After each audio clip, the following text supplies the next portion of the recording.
12 Maret 2021.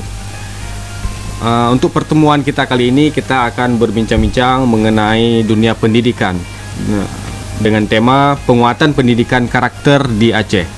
Baik, Syedar Alun sudah hadir bersama kita, narasumber yaitu anggota pengurus Majelis Pendidikan Aceh. Beliau ini juga salah satu dosen di Fakultas Adab UIN Ar-Raniri Banda Aceh. Kita sapa saja. Beliau adalah Dr. Haji Tengku Ajidar Matsyar, LCMA. Assalamualaikum warahmatullahi wabarakatuh. Waalaikumsalam warahmatullahi wabarakatuh. Apa kabar, Pak? Alhamdulillah sehat. Ya, selama pandemi ini mungkin agak terlalu lumayan sibuk, Pak ya? Sibuk dengan online kita ya. Sibuk dengan online, Pak ya. Selama ini juga aktivitas belajar mengajar di kampus juga masih berlangsung gitu, Pak? Masih. Sekarang sebagiannya daring, sebagiannya luring, tatap muka. Kalau yang baru itu tatap muka, tapi kalau yang semester tua, semester lama itu masih online. Online. Ya. Baik, Syedar Alun, untuk pertemuan kali ini kita tidak membahas mengenai masalah perkuliahan, Pak ya, karena kita mengangkat tema yang lebih luas, yaitu penguatan pendidikan karakter di Aceh. Bagi Syedar Alun yang menyaksikan live streaming podcast kali ini, karena podcast kali ini juga disiarkan secara langsung melalui fanpage Facebook seraminews.com. Bagi Syedar Alun yang mengikuti podcast ini yang juga disiarkan melalui radio Serambi FM, bisa bergabung bersama kami di studio. Bagi Syedar Alun yang ingin bergabung bisa melalui nomor 0811689020. Saya ulangi, melalui 0811689020 atau melalui telepon 0651637172. Saya ulangi sekali lagi, 0651637172. Baik, Syedar Alun, selama 1 jam ke depan kita akan berbincang-bincang mengenai dunia pendidikan di Aceh.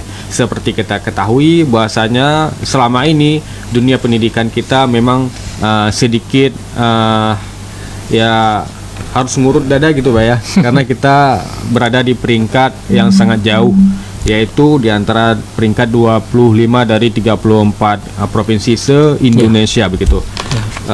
Bagaimana potret pendidikan kita, inilah yang akan kita kupas lebih jauh bersama Bapak Ajidar yang beliau adalah salah satu pengurus Majelis Pendidikan Aceh yang tentunya selama ini juga melakukan pengawasan, Pak ya, terhadap dunia pendidikan Aceh. Baik, langsung saja, Pak.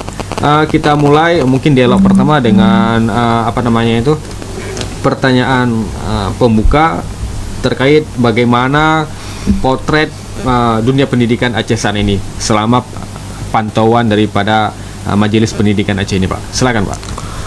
Baik, assalamualaikum warahmatullahi wabarakatuh. Waalaikumsalam. Terima kasih yang sudah memfasilitasi kegiatan bincang-bincang pendidikan Aceh hari ini terkait dengan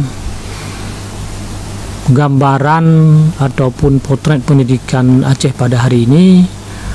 Kita membaca, mendengar dari media sosial, kita berada di urutan ke-25 dari 34 provinsi di Indonesia. Memang kalau kita hubungkan dengan dana pendidikan yang besar di Aceh, dengan urutan yang kita dapat 25 dari 34 provinsi, memang kita merasa sedih ya, dengan uang yang begitu besar, yang begitu banyak, tapi kita tidak mampu menempatkan pendidikan Aceh lebih baik daripada daerah-daerah lain. Cuman hari ini semua kita terlalu membebankan pendidikan itu pada guru-guru, artinya ke pihak sekolah. Jadi kita berharap pendidikan Aceh itu berubah dari ranking 25 se-Indonesia menjadi ranking 10 misalnya. Itu kita bebankan ke pihak sekolah semuanya. Padahal ranking pendidikan atau kualitas pendidikan ini tidak mungkin terperbaiki kalau kita letakkan tanggung jawab hanya kepada sepihak saja. Tetapi kita harus sama-sama terlibat dalam memperbaiki kualitas pendidikan Aceh. Kalau selama ini kita sudah meletakkan beban besar ini kepada pihak sekolah, artinya para guru. Nah, sekarang pihak lain yang sama juga sebenarnya tanggung jawab, yaitu masyarakat dan juga pemerintah. Ya. Nah, jadi tiga pihak ini harus sama-sama bertanggung jawab untuk meningkatkan kualitas atau untuk menaikkan ranking pendidikan di Aceh. Tidak umpamanya ketika kita rankingnya jatuh, yang kita salahkan sepihak. Ya. Jadi pihak sekolah saja. Bahkan kita inikan lagi uang begitu banyak, kenapa ini tidak meningkat dan sebagainya. Nah, saya pikir potret ini kita harus robah. Jangan hanya sepihak ketika kita menginginkan kualitas pendidikan di Aceh ini terperbaiki lah, dan kemudian juga masyarakat. Tripartit. Seperti itu. Baik. Artinya harus ada keroyokan lah di bidang pendidikan ini, Pak ya. Iya. Jangan keroyokan di masalah paket pekerjaan saja. Baik. Ini kalau kita lihat, apakah pemanfaatan dana pendidikan selama ini masih kurang efektif, atau bagaimana sebenarnya, Pak? Apa persoalan yang menyebabkan sehingga pendidikan kita ini agak merosot, selain masalah tanggung jawab tadi ya, yang mungkin selama ini masih dibebankan kepada pihak sekolah? Ya, sebenarnya bukan di uangnya yang kecil ya. Ya. Barangkali di pengelolaan dana pendidikan itu. Misalnya kemarin di awal-awal pandemi, ketika sekolah diliburkan karena daerah kita lockdown, sehingga anggaran pendidikan digunakan untuk memenuhi prokes misalnya. Lalu kemudian kita menemukan, nah, ada penggunaan anggaran itu. Ya, okay. Nah, jadi kalau kita lihat, kita bukan di dananya yang kurang, bukan di nominalnya yang kecil, akan tetapi di pengelolaan dana pendidikan itu yang belum begitu efektif. Nah, sehingga akan berefek kepada yang lain, terutama terkait dengan kualitas siswa, kualitas lulusan ya.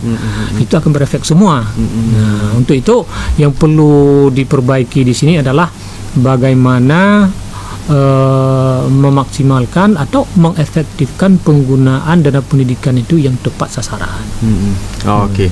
Itu. Bagaimana memaksimalkan dana pendidikan itu agar tepat sasaran gitu. Tepat sasaran. Oke. Baik, mungkin ini menjadi PR bagi kita semua, terutama bagi pemerintah yang menjadi pengendali dalam masalah pembiayaan mengenai pendidikan.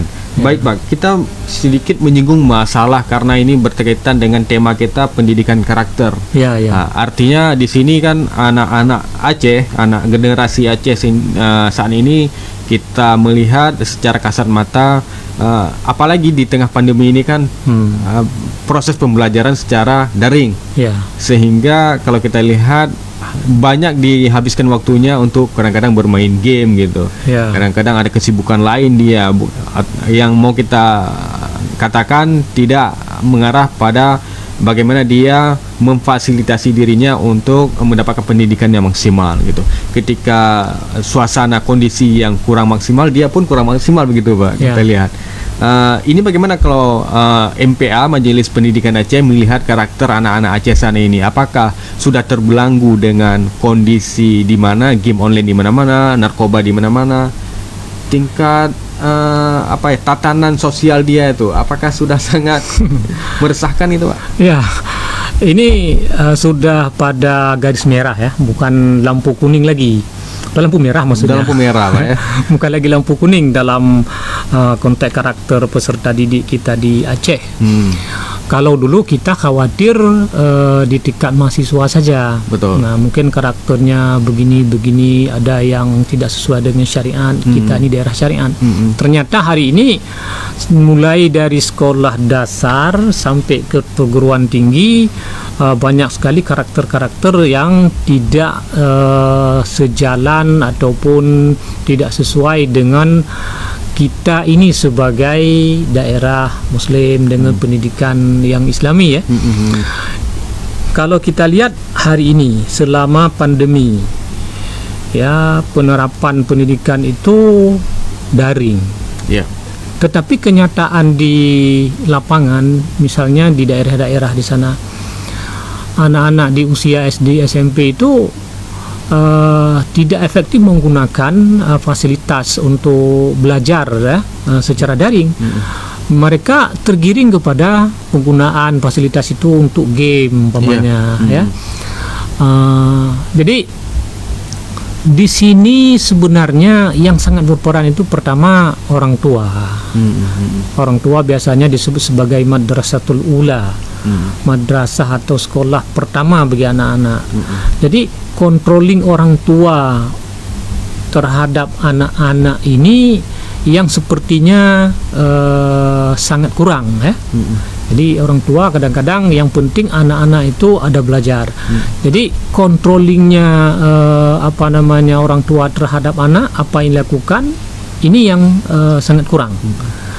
Nah, kemudian masyarakat, misalnya anak-anak di rumah dikontrol oleh orang tua ketika menggunakan fasilitas handphone misalnya untuk belajar secara daring.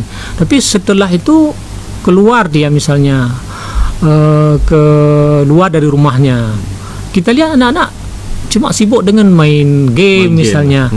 Masyarakat di sini sepertinya membiarkan, jadi tidak ikut mengontrol anak-anak itu. Mungkin karena dianggap ini kan bukan anak saya. Nah, mereka hanya ingin anak mereka jangan terlibat main game. Kalau anak-anak lain biarkan saja. Sebenarnya ini sudah tidak tepat juga dengan peran masyarakat, karena sama sebenarnya besar peran masyarakat dengan peran orang tua. Peran sekolah itu sama sebenarnya, sama besarnya. Kalau misalnya ada peran orang tua tapi di peran sekolah kurang, lalu kemudian di masyarakat tidak peduli, sama saja.